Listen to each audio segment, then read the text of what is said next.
My name is Alex. I was a patient at Anxiety Institute 4 years ago.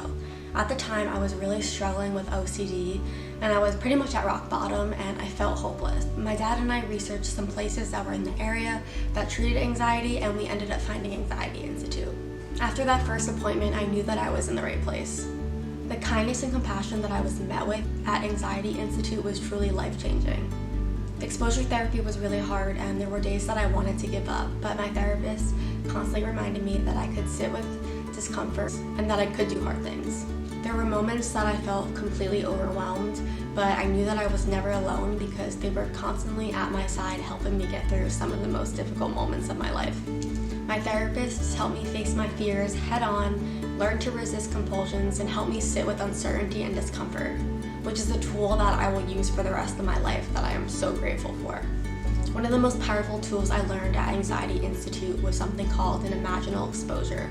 So I wrote a script of my worst case scenarios, and I read it back to myself. I recorded it, played it back, read it to my therapist, they read it to me, and they really helped me sit with those emotions. And as time went on, it got easier. It didn't feel like there was a weight on my chest anymore. I was able to sit with uncertainty. I was able to sit with discomfort for a long period of time. Today, my life looks very different, and I owe all of that to Anxiety Institute. One thing about Anxiety Institute was that I never felt alone. I knew that even in my most difficult moments that I could talk to someone, they would help me through it. If you're struggling and you're looking for help, asking for help can be really difficult, but it was the most important decision of my life.